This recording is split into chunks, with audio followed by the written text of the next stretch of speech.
Assalamu alaikum everyone. Thank you for joining the program. Today I am going to speak to a very special person from Sri Lanka who is popularly known as Latheef Farook, who has written multiple books and has been very active in Sri Lanka newspaper circles. He was also one of the founders of Kaleel Times. So let's go and meet him. Assalamu alaikum, Brother Latheef Farook. Welcome. Yeah, welcome to the program. Thank you for joining the program. I wanted to interview you for some time and then we made it today. So let's start from your beginning. You come from Kendi, Madavala. Yes, I'm from Madavala. That's about 3 miles from Kendi. Go ahead. When were you born? I was born in the year 1943, April 29. As you know, Madavala was a very small village at that time, very sleepy village, not many people and no modern facilities, but each house had about 1 acre land, people are living quite peacefully. Yeah. Our education was, that, we had a school, Madavala school, Madavala Madina school, the village school. Village school means that we had all the facilities. Most of the teachers were Tamil teachers from Chinkamar and Jaffna. Only one teacher we had, Muslim teachers for English language. So I studied up to 5th standard. So when I came to 5th standard, I started thinking to myself that pointless studying in Madavala and pointless studying in the Tamil medium. So I want to go to a better school and study well and mix with more people, mix with people of other community. And this at the age of 10 I started thinking. Okay?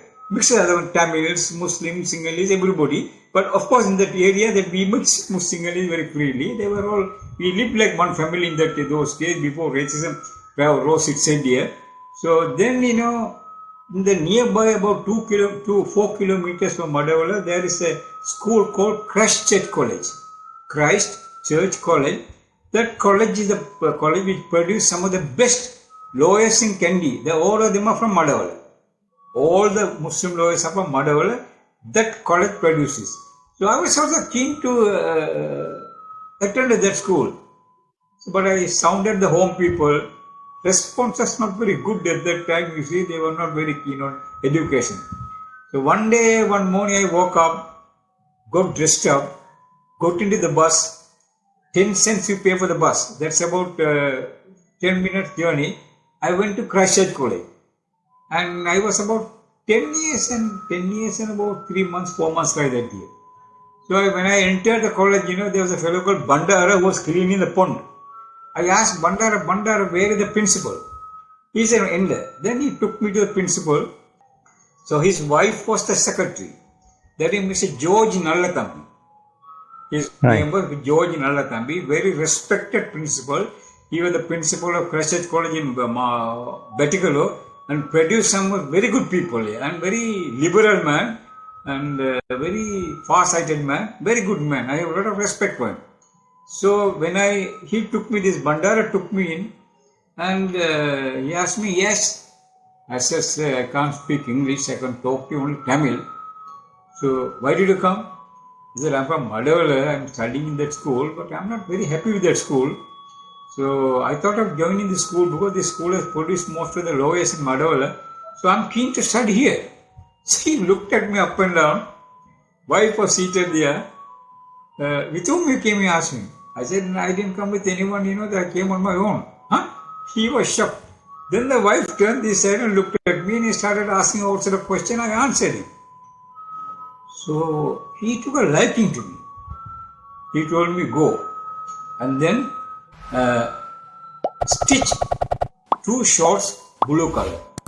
2 white shirts, blue color. And then also bring 8 rupees, that is 2 rupees a month fees. A term fees, that is 4 months, 8 rupees. And then you come on this particular day. So then I went home. I told them. So third day I went there around 8 o'clock. He took me in and then he spoke to me everything. So which was the period we are talking about? What was the year? 1956. Right. 1956, sixth standard. So then, Right. class 2 went and all. Then about a week later, there was a lady called Mrs. Jacob. So she was our English teacher. She took me to a side and told me, Farook, your English is weak. So what you do, my mother is a retired teacher. We call her Party Amma. On the way home, you come to my house. She lives with me. I asked her to give tuition to you. And I went there around 2:45, 2:50 I went there. She introduced me to Party Amma. A very pleasant old lady, retired, she was seated there. She told me, don't worry. Then I asked her, should I bring any books? She told me, you don't worry. And following day when I went there, she has bought the book. English with a Smile by W. Samaranayaka, book 1. So she started teaching me from 3 o'clock to 4:30. So within a month, within 2-3 weeks time, I completed English with a Smile, book 1. Then we went to book 2. Then we went to book 3. Book 3, by the time we reached, is about June, July, second term, third term already started. She told me, now you're okay. So English, my marks were also quite low in the first term. Second term, performance was better. Third term, perfectly okay. So I was also confident. She told me, read a lot of books. So she told me what type of books to read. So then, I used to buy, when we go to Kennedy, there is in the King Street, there is Mr. Yusuf who sells old books. Right. Mr. Yusuf, in the corridor of King Street, corridor of a building, which was a bar, liquor bar. He sells good books, but very cheap books, 50 rupees, 50 cents. But nice books. Then I started buying these books. Some of those books are still with me. So with me, then I started learning. Then Patiyamma called me and told me, let's go to Practical English by W. Samaranayaka. Actually, if you ask me, I would say Practical English means if you study that, there is no need to go to university in the world. So perfectly, that was the high standard at that time, before all the distraction and calamity came here. So after that, day 9, a lot of my friends in Mathele, who was studying in Mathele, they told me, why don't you join us? Then the best school in Mathele, then here also I was getting a bit tired. And school environment, maybe I got fatigued with the environment, but teachers were very good to me. So I went and told Mrs. Jacob, she told me, in any case, next year you will go to beyond SSC, there's in 10th grade, there's no school. So if you go to a school there, you can continue with a higher school certificate and HSC and UE at that time. A higher school certificate and university entrance. You could continue. So then I asked, they all gave the blessings. Then one day I went to Mathele St. Thomas's College. Then I met Father Aiden. I went alone. So Father Aiden listened to me and told me, no problem, Farouk, I'll take you. You bring the leaving certificate and come. I went then, joined them. Joined the Mathele St. Thomas's College. St. Thomas's College, the environment I didn't like. Right. Which is, somehow or other, I didn't like the environment. Then teachers were also a bit nasty. So then you see, there was a proctor called ULM Manbar. He was from Ukkuvala. I went and told him, sir, there's a problem, Radhu, what do you forget about them and his environment is bad there. After the schools are all taken over, they don't want Muslims here. So then he told me, come, let's go. Then he took me to Zaira College. Mr. Matai was the principal. So we explained to Mr. Matai their situation. Don't worry, bring the certificate and come. So then I went to Mathele Zaira College. I said to I got my result. At that time, I was asked to continue. There was Mr. S.H.A. Wadur. He was from Mathele. He became the principal. Mr. Matai left. Then HSC and UE, there were only 4 students. Alavi, Hassan, myself and Ajwal. So then small room in that, we were accommodated, we were studying. You see, while studying, Mr. Wadur used to come for 3 days a week. Monday, Wednesday and 5 days, 3 days a week, he conducts a class called Current Affairs. That was the time, the war was on full swing in Yemen. And Malaysia liberation, African liberation, all those things are there. So which was the year? Huh? The year? 1960, 61. Yeah, so, 61, 62, like that. War was going on. So this Mr. Wadud comes, he's from Matala itself, he's married and settled down there. It was his father-in-law who built that house, Kasimaja school, Kasimaja. Mm-hmm. So I went there, then he comes and he brings a magazine called Link magazine, published in Bombay every week. And at the Time magazine, Newsweek magazine, he'll take one topic and explain to us. And actually, even an ordinary fellow can understand. He will explain in about 40 minutes time, full history, background, how he started, who were involved, everything. So I took a liking to current affairs, international affairs. What's happening in India, what's happening in Pakistan, what's happening in Kashmir. So then, I used to buy a lot of magazines and all those things. So my interest, my hobby. Yeah. So after I set for the exam, then you see my home situation is not very conducive financially to continue my studies. So I thought, without telling the home people, I spoke to a friend of mine who was already staying in a boarding house. I came there to the boarding house. 15 rupees boarding fees. So food here and there. Then I was going in search of a job. Then next to Donald Studio, I was staying at Temple Road, Maradana. Next to Donald Studio, next to that there was a guy called Sam Yunus. Very well-known journalist. A sports editor, Sun newspaper. His brother was a very well-known cartoonist in the country. Island well-known Yunus cartoon Yunus. So then one day I met this guy Yunus, told him very colorful man, very interesting man, full of life. I told him, look, man, I am also looking for a job. So I would prefer to continue my studies if possible, but go for a job. So to see whether I can make my ends meet, he told me, come to Davasa newspaper following morning at 10 o'clock. So I went to his office. So his office, Davasa newspaper, Davasa newspaper in the Hull store. Yes, yes. When I went there, then Mr. Dhanapala was the managing editor of the paper. The whole group. Davasa, Savasa, Riverasa, Sun, Island, Sun, Beacon, Tinapati, all those things. So then when I went, I was speaking to Yunus. Next to Yunus' room is half open glass window, Dhanapala's room. He took me to Dhanapala and told me. So how old were you by then? I was 22 years old. Yes. 20, just getting into 22. 21 and a half. So, in the meantime, I'm cutting short the story because it took a long time for me to get to know the Yunus. It's about 6 months I was struggling very hard. So then he introduced me to Dhanapala as one of his relations. Then I would like to work as a journalist and get to know. Then he left, Yunus left. Dhanapala asked me a lot of questions. So questions and the answers, that's very interesting. Went on for 45 minutes. Dhanapala was one of the best known single editors here. Very well known editor. DB Dhanapala means every single journalist, they know me.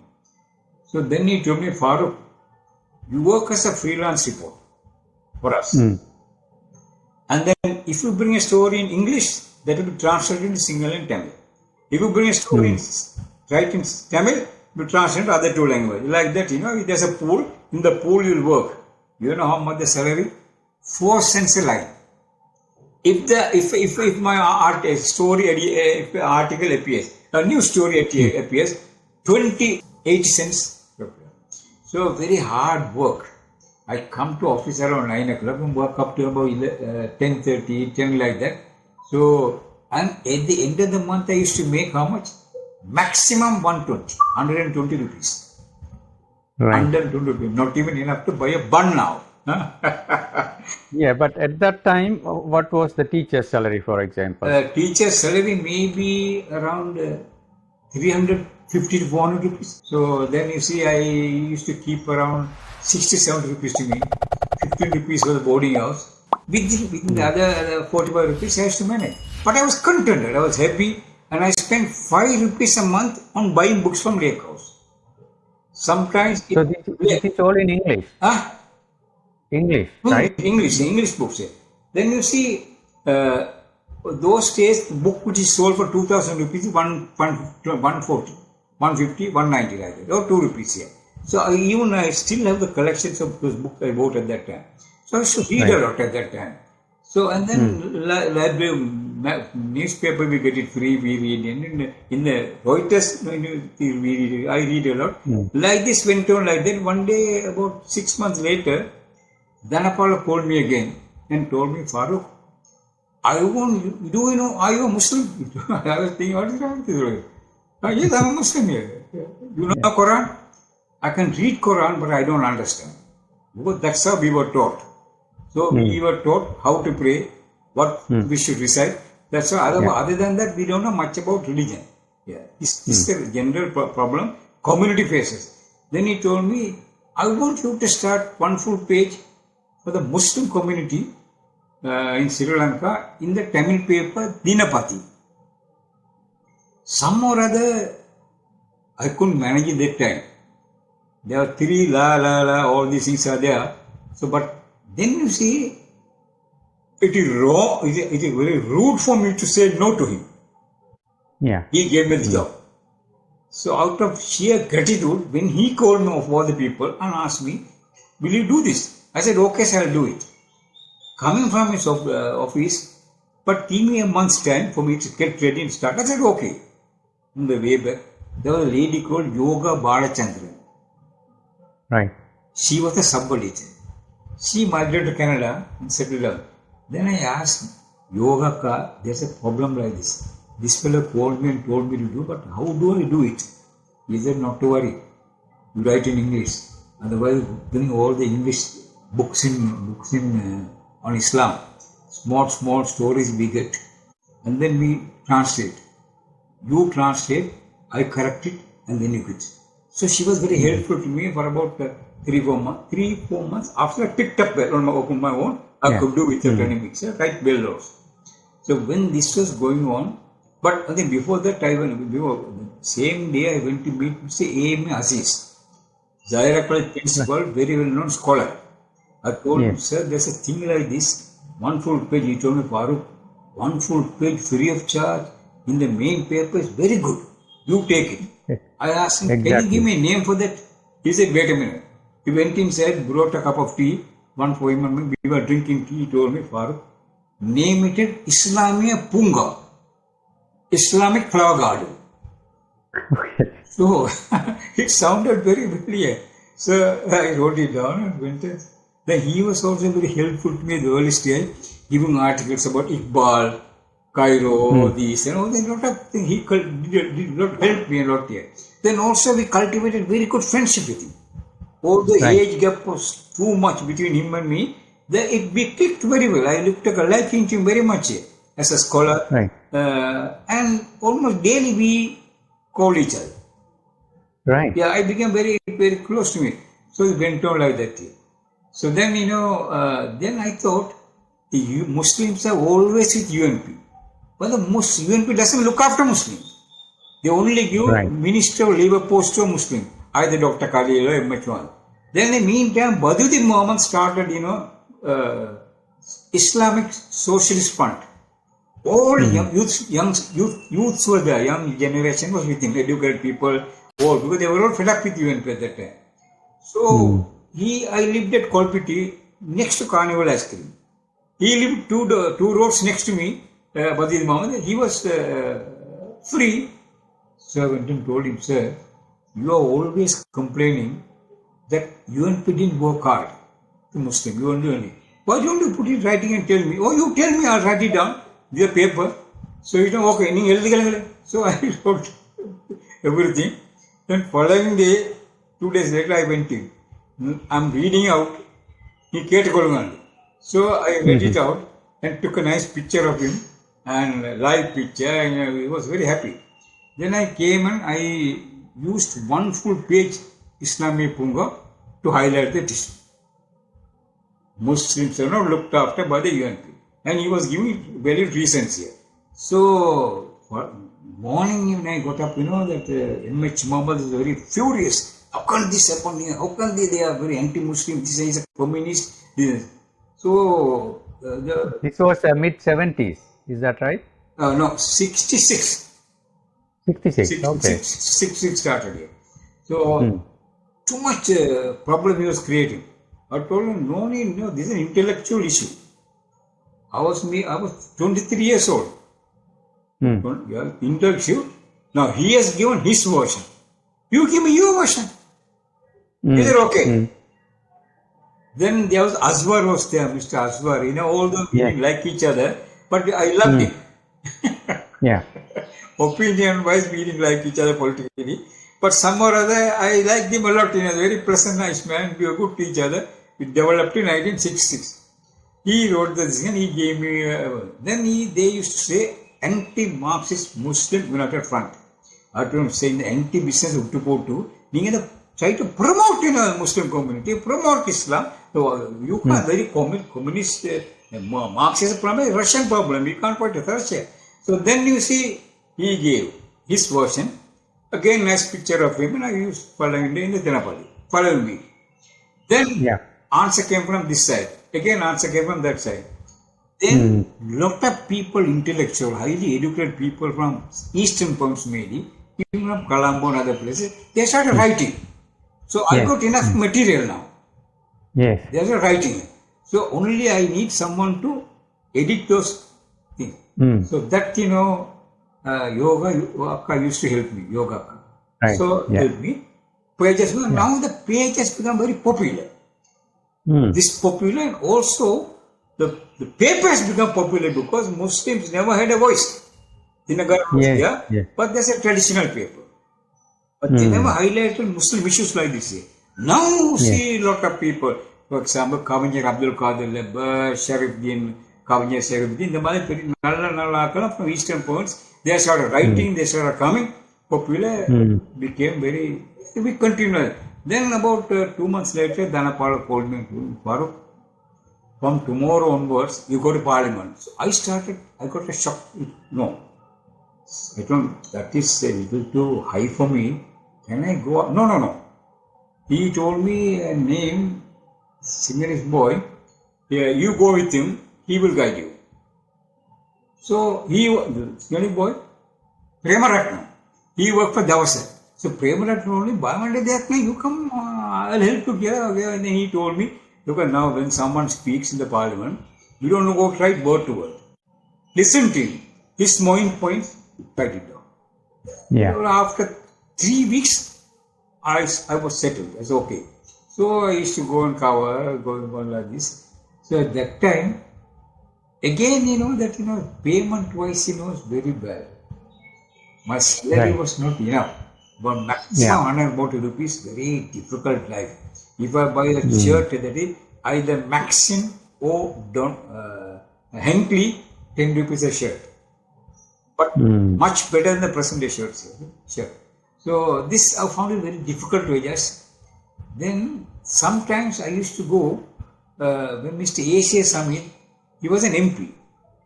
He became very close friends, that when he goes to Kandy, he goes alone.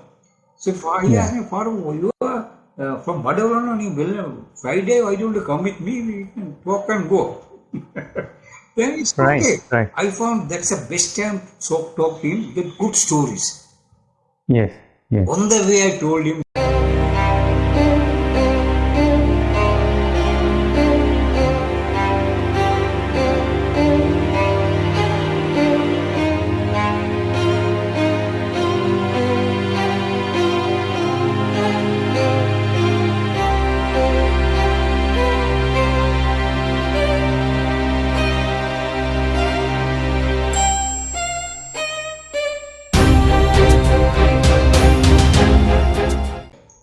my position is this, salary is not enough. Why don't you speak to Ranjit Vijayawardhan or somebody and put me to Lake House? So when I tried to, he spoke. And when I was almost getting the job, opposition came from UN president. He is a communist. He is a danger to us. So Muslim people, but I won't mention name. Muslim parliamentary. Yeah. So then it went on. Then one day, Dr. Kaleel was living just opposite my house. I'm at Kolpiti next to Carnival Ice Cream. He was living at 18th Lane. I used to meet him frequently. I took a liking to him, very nice man like Mr. Aziz. I learned a lot from him. So Farook, he asked me, Farook, how is your life, man? What about the salary? I told salary, this is the situation. He's such a nice man. He had a heart attack, first heart attack. Despite that, this is about 6 months or 1 year later after he got the heart attack. Despite that, he had gone to meet Ranjit Vijayawardhan, that is Ranil's Vikram uncle, owner of a lake house, and told him, boy, I can recommend, kindly take him. And then you see in the meantime, Mr. A.C. Samit spoke to Mr. Ernest Correa. He was the editor of the news.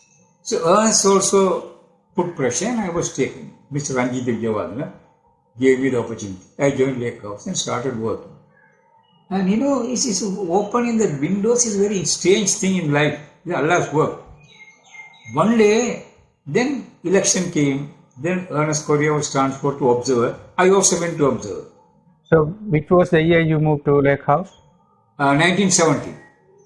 Yeah. 70. Okay. Mm-hmm. So then you see, I used to write a lot of business articles. One day, there's a person, is Hari Javadana. He's a big businessman now. Owner of International Bank, John Keys, this, that, one of the biggest businessmen today.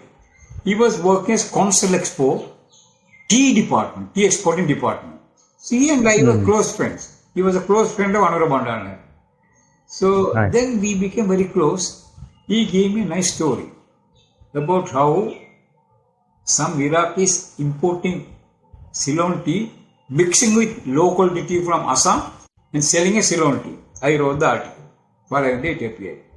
Then I got a call from Intercontinental Hotel. The only hotel at that time was Intercontinental. The lady telephone told me, you see, our ambassador, the Iraqi ambassador won't talk to you. I told, no, Iraqi ambassador, he only Egyptian. No. He has come about a month ago. He said the Intercontinental Hotel. He want to talk to you. Okay, so right, no problem. Then I went there. Just walking from the Lake House to Intercontinental. I went there.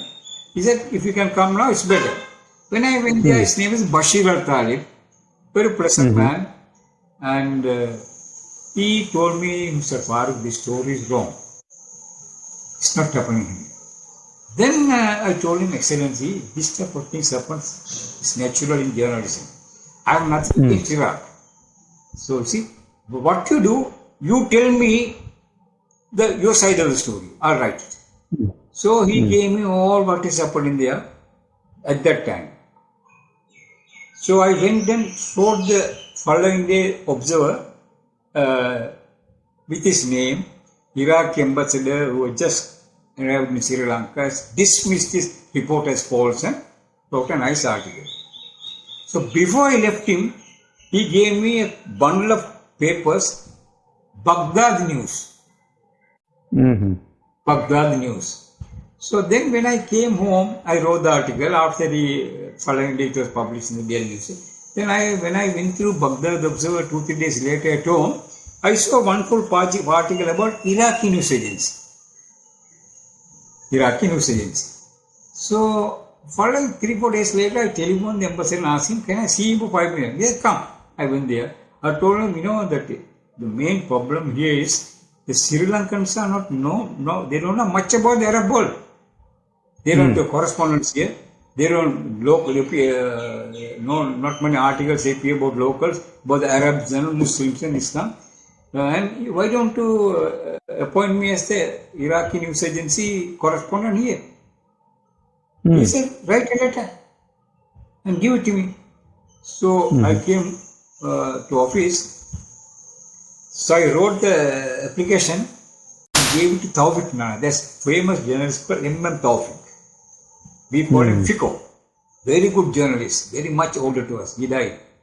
So he went through, made some corrections. He told me, Farouk, we are sending through the ambassador, the language is different. So he put it nicely. I went and gave to the ambassador. So 1 month gone. Suddenly after 2 months time, he calls me. Farook, I have some good news for you. Can you come now? I didn't know what's the good news. Lake Coast to Intercontinental, 5 minutes walk. So when they told me there's some good news for you. But you are appointed as the Iraq University correspondent in Sri Lanka. You write only 1,500 words. I tell you 1,500 words, what you write? Only 2 lines, 3 lines about a subject. Can you do it? I said, I can do it here. Then I went and met a friend of mine. He explained and told me how to summarize maybe even 10 paragraphs into 1 line. So he explained. And in Tawfiq, Mr. Tawfiq is also helpful to me that year. So 1,500 words. And the salary was 40 Iraqi dinar. It's about 1,600 rupees. 5 times the salary of Lake House journalist. So I couldn't believe my eyes. Lake House editor's salary was less than 1,000. So couldn't believe Allah's work really. I was thinking, okay, alhamdulillah, good. So continue like this, he used to send me the papers. I used to go and collect the paper. And the reading helped me a lot. I wrote about the Iraqi National Oil Company, about the Middle East. And that's the time I started writing about Palestine issues. Not many people. We had a famous 2 journalists called Latheef Farook. He is now the IPS correspondent, just retired, in the United Nations for the last 40 years. IPS in New York. He was with me and Hamza Hanifa was with me. Hamza and the Daily News. So 3 of us, we were writing a lot about Palestine issue. We were introducing. Although the Palestine Association was formed before us, by Dr. Mahroof in Kandy, Katakostata. Yeah. We were the people we were pushing it in Kalam. Then Dean went to the United States and he joined the UN. Hamza retired and Hamza went to Hong Kong. I was carrying all the work here. So I was enjoying the table. It's a very knowledgeable thing, and I used to meet a lot of. Then with Iraqi news agency that they sent me to Iraq also.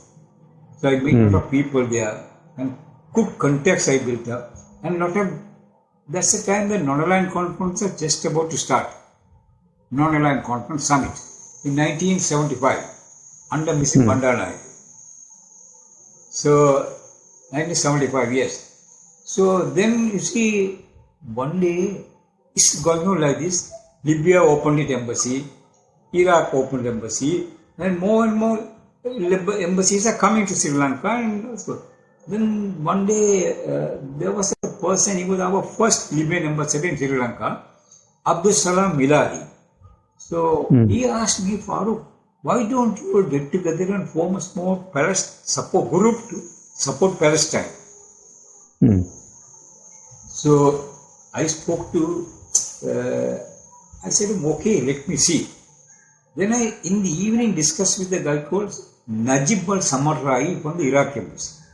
He is now settled down in America. He told me, good idea. Any support we give you. But I can't bring the people.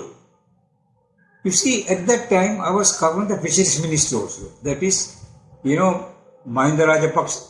His father's elder brother, D.M. Rajapaksa's son, Mahinda Rajapaksa, George Rajapaksa. I was covering him, the fisheries ministry, and I got to know the secretary Jayasinger. He was a communist. But we got along very well together. Philosophy and all different, human element works better.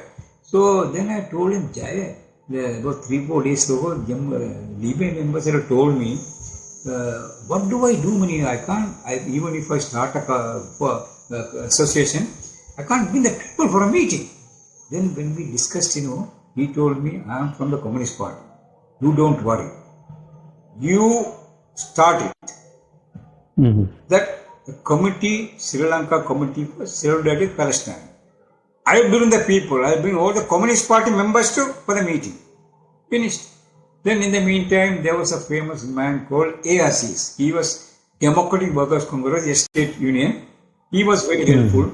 And a former judge, Criminal Justice Commission, Jaya Patirana, Mr. Marlin, they were all involved when I discussed. Very good response. Then one day, one night at my house, next to Carnival Ice Cream, Chinese Lord's in my room, I just wrote down name we selected Sri Lanka Committee for Solidarity with Palestine. Name. We didn't have a meeting as such. I told Zain, you be the secretary. Okay. I am the propaganda secretary. And like that, we appointed 5-6 people. I typed the story, gave it to Daily News, gave it to Observer, Silumina, Dinamina, Tinakaran, gave. Those days no computer, there were 3 carbon copies I take and go and give it to Hassan, who was working as a journalist in the radio station. I go on my own. And he used to use this in the news, English news, Tamil singer, all 3 news. So then before that, we needed a chairman. So I suggested Mahinda Rajapaksa was the youngest MP in the parliament at that time, representing Beliath. So I told Jasin, why don't you meet this fellow? So in the evening, we both walked up to Sirikote. That's behind Flower Road. So we met him. Jasin knew him before I met him. But I used to meet him when I go to temple. I used to meet Dr Rahman. I used to meet him. I know him. So we both went and told him, look, here we are starting this situation. So what about you be the president? He said, no, because I don't know anything of Palestine. I said, you just put your name there. You be the president. Job we will do. Okay, come up. Then what you do, I used to write statements almost every other day. All the papers I give, no television at that time, radio I give, under his name. Whose name? Mahinda Rajapaksa's name. So it went on well, he was also very helpful to us, doing a lot of work to Palestine. And he got to know about the Middle East also. So this was going on like this, then going on like this. Then non-aligned conference came. Non-aligned conference, that is one of the most successful non-aligned conference in the world, in its history. Almost every Arab leader came to Sri Lanka. Anwar Sadat came from Egyptian president. Gaddafi came from Libya. Taha Yassin Mauru from Iraq. And like this, all top leaders from all over Middle East, they came there. Pakistan, Bhutto came. Family came. All very, very successful and colorful summit, non-aligned summit. So it was a good, at that time, we want to submit a memorandum to the summit, non-aligned summit, asking the non-aligned summit to forward it to the United Nations to expel Israel from United Nations for its racist politics. So then we thought, I suggested, let's have 5 teachers, 5 lawyers, 5 doctors, 5 business fellows, like this, 100 people. Then we had an appointment with Temple Road, Maradana. There's a famous temple. Jasin knew the Buddhist monk. He spoke to him. Now we are going to launch that with his first signature. I can't remember the Buddhist monk's name, with signature. We went there. At that time, the PLO ambassadors was come. First ambassador. Abu al-Ali came. So we took him also and went. So he signed it. Then we 5 journalists, 5 lawyers. We picked up cream of the people. And then prepared the document, gave it to Mr. Taha Yassin Mahroof. He was the vice president of Iraq at that time. To be submitted in online conference, to be forwarded to United Nations, to expel Israel from that body. Because it's a racist organization, a ruthless organization. People are illegally planted in the heart of the Middle East. So then it went on like this. In the meantime, I told you that Iraqi ambassador, Palestine also for the same time, PLO sent an ambassador. So, the time is worthy to say that, at that time, he was without a car. He didn't have a house. He was staying in Oberoi Hotel. Then, he can't stay there forever. Then, one day I happened to go to a friend of mine called Turoi Raja. He was living at this place, Cosmic place. He was a big exporter of beetle leaves. Pakistan. So we know each other as a journalist. I got to know him. One day I asked him, Thurai, don't you know a placement, where the Palestine ambassadors come? We need a nice, decent place. We can't give much rent, He was so generous. The Muslim fellows were reluctant to come forward to help. He told me, Farook, my house opposite, number 10, Crossman Place. You come take over. How much you can give me? Yeah, man, I don't know. I'll ask the fellow. You know how much he charged? 1,100 rupees. That house, I haven't been in that area. It's a vast, big house upstairs, downstairs with a garden. Nice place. Maybe now you can use easily rent for you 500,000 rupees. Now. So then I was shocked. Then he told me, ask him to come anytime. Then I went and told him. Then we helped him to move in India like this. So one day, we were invited to Palestine embassy people, so many people invited to Vietnam embassy for a dinner. And when we went there, I saw driver, sweeper, worker, all of them are sitting in one table, long table, all alike. Ambassador is also serving, others are also serving there. That's where the brotherhood and equality I saw. There's no ambassador is the office. Like this. Perfect example of coexistence. I admired it a lot. Ambassador getting and serving, the others are, they all alike. And they all sat in one table and ate. So coming out, myself, PL ambassador, we were coming out to go. At that time, ambassador came to see us. So when I stopped a taxi, tuk-tuk like now, Morris Minor taxi. Okay? Ambassador was with us. He said, okay, bye. We left. Following morning, he rang me up.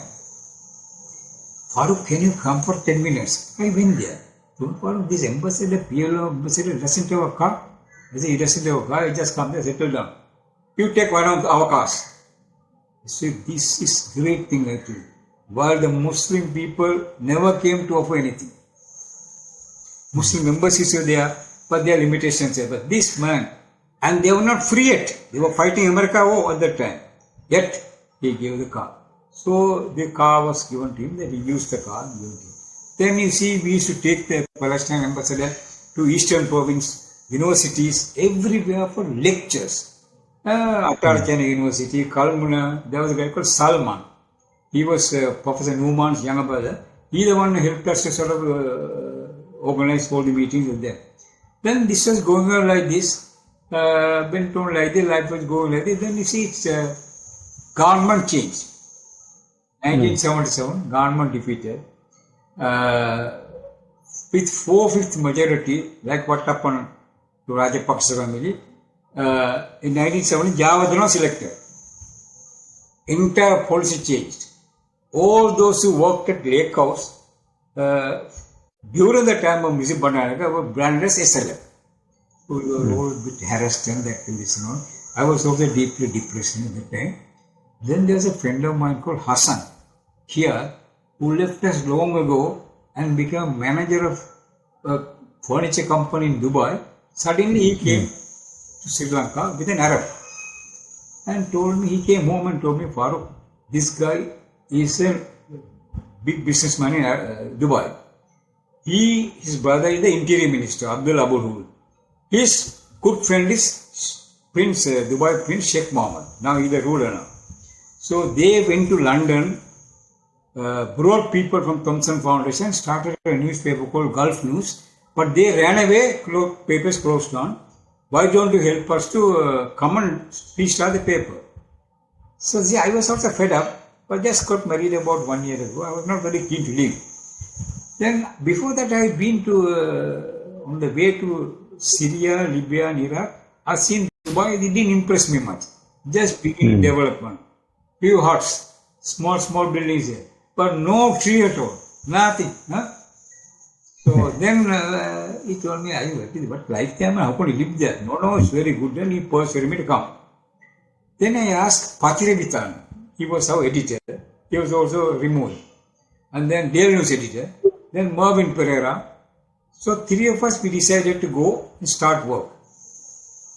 Then he sent the editor called Tim Mega. Patravitana went first. Mervyn went first. I went later. Tim Mega came and told me, we need more people.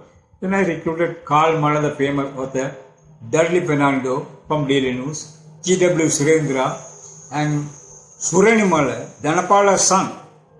I decided to take Suranimala only because Dhanapal offered me the job. Yes. He made me a journalist. So I thought, I asked Suranimala, how? You like? Oh, okay. Then let's all wait and we started the paper. So I used to write daily, but I didn't like the place, but daily I used to write under my name. Paper was not picking up. The market. So this is Kaleel time. Gulf News.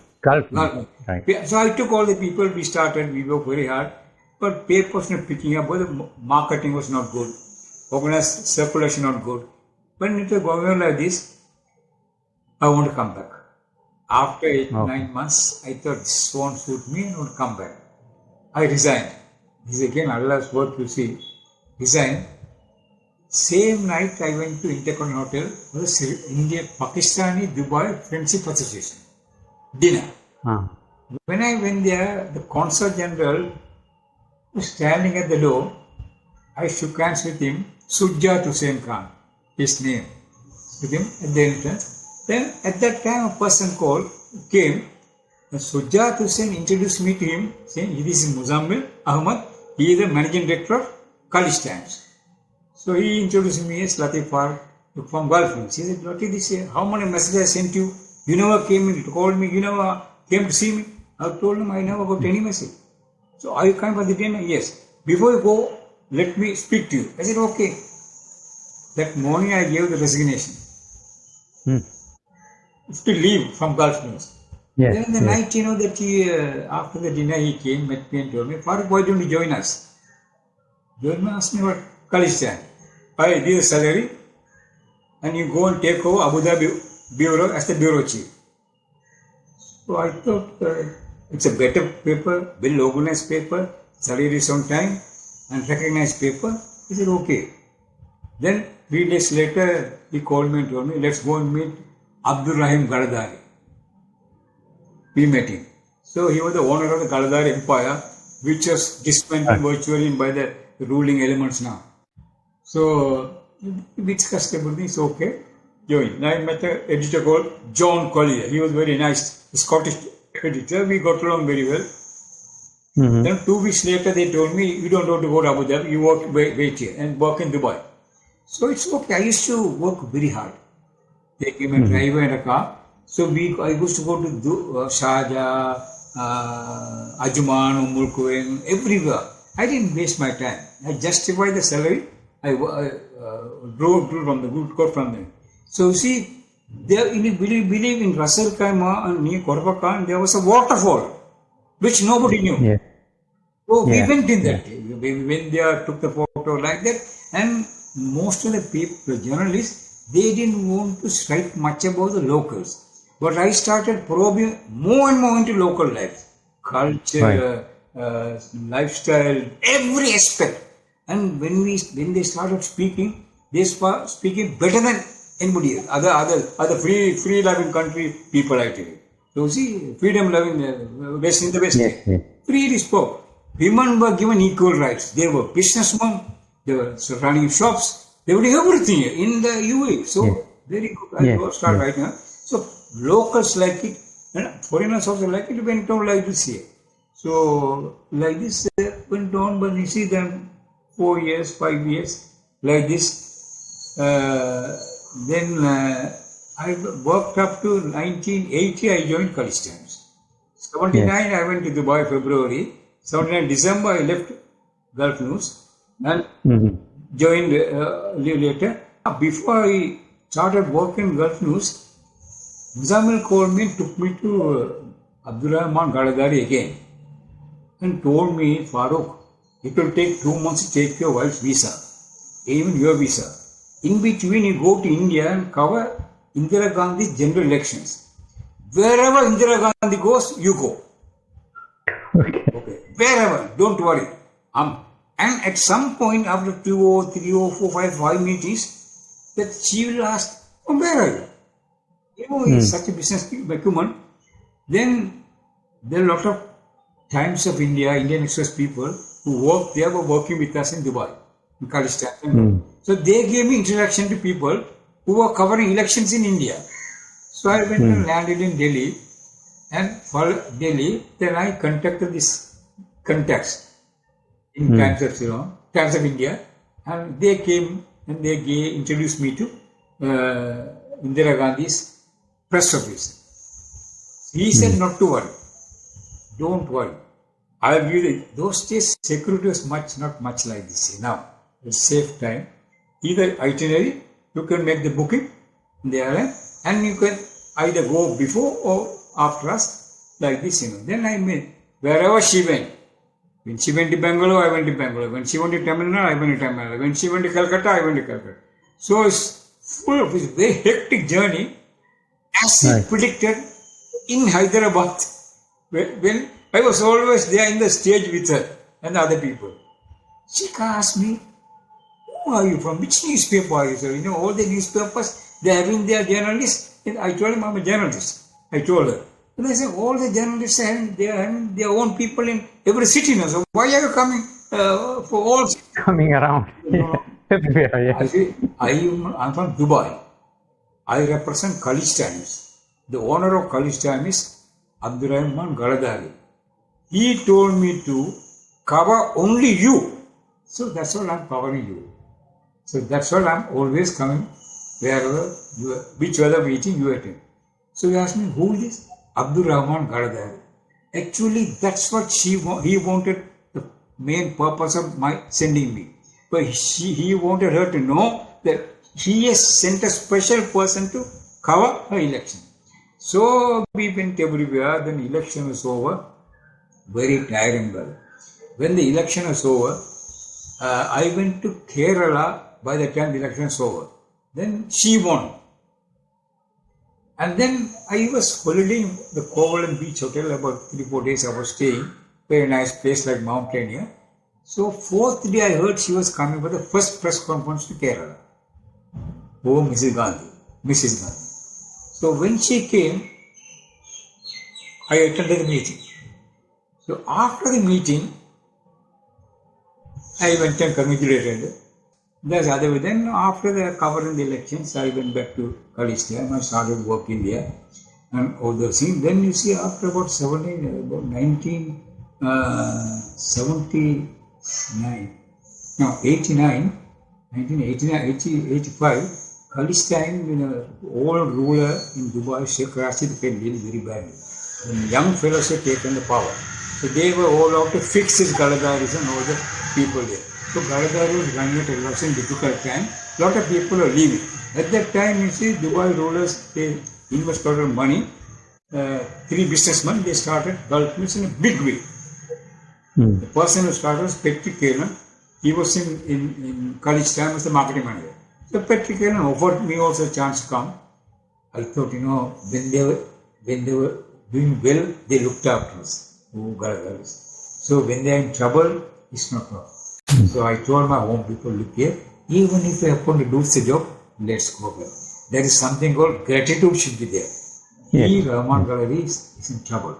So these are time, even if the salary is reduced by 10-15%, or even half the salary, you should stand by it. So then like this it continued. Then you see, things became very bad and they were about to close. Then again, Patrick Kaleel called me and told me, why don't you join? Then I joined Gulf News, and then I was in the supplement department for a while. And after that, a friend of mine, his name was Francis Matthew, he was working with me in the Kaleel. He was the editor of Gulf News. He told me, Farook, after a few years in the supplement, why don't you go to Bahrain and take over Saudi Arabia and Qatar? Bahrain, Saudi Arabia and Qatar. So I was also not very happy with the Dubai office. I went there. I found the Bahraini people highly educated. Highly educated. During Ramadan time, you see, after Ramadan, the seminar here, symposium here, discussion, intellectual activities here, men and women, both are highly educated. It is true, most of them are Shia, but educated. They are human beings. I found, that it is a better place to live, intellectually stimulating. And also, all the political leaders in the West, they go all over the Gulf, come to Bahrain for press conference. I had a chance to meet a lot of people, lot of political leaders here. I had a chance to. So I took a liking. Although I went for 1 year, I stayed there 7 years here. Then you see, my writings were a bit forthright. American atrocities, British atrocities, I write about that. On Palestine, on injustice, which the Americans didn't like. America really runs the Gulf countries. They decide who should be the editor, what should be done. They are the real rulers. The sheikhs are all just coolie fellows here. They just implement their agenda, that's all. My experience, I'm telling you. So, couple of warnings I came. But the people, educated people, very nice. I had a nice appointment, I had interviewed the Prime Minister, which I couldn't even dream in Dubai, UAE. I had interviewed the Prime Minister. Ministers are easily accessible. They're all highly English educated. So, intellectually stimulated. Right. I spent a couple of times there. And suddenly, one day, Francis telephoned to me, Farook, we are transferring you to this place, where Dubai again, and the that can come after 3 months' time. I said, okay. But before that, something very interesting. In the morning, Francis rang up in the evening. In the morning, I got a call from the American embassy, and the guy called Mirza spoke. I said, Farook, where is my one who was assuming office? That I told him, no such person, only I am here. So then, evening, when I telephone, I said, how come the new appointment is known to American embassy before? It is known to me. So then I asked Francis, look here, in the morning today, this Mirza telephone asked from the American embassy about the new person whom I am going to send. How does he know before he comes? Then you see, I didn't want to embarrass him. He was good to me, nice to me. I went back there, this is the state of affairs. Just to explain how things are there, I'm telling you. So there is press freedom, but I wrote vehemently, vociferously, supporting the Muslim cause and Arab cause and Islamic cause, which they don't like. So there's a guy called a Muslim man, Osman Bari. He rang me and said, Farook, how you survive there? I was writing so strong article. I myself didn't know, brother, how I survived. 8 years I survived. But I have all the cuttings. Interviews, everybody. I go there, really. My family is here, they come during Ramadan time there. I come here once here. So like this, went on like this. Then after I was transferred to Dubai, I was not very happy. Dubai has changed a lot. It was a very nice place. I know. What was the year? That was in 2001. So, too much of alien influence. Then I got depressed. Following morning I went to Zain, went back home.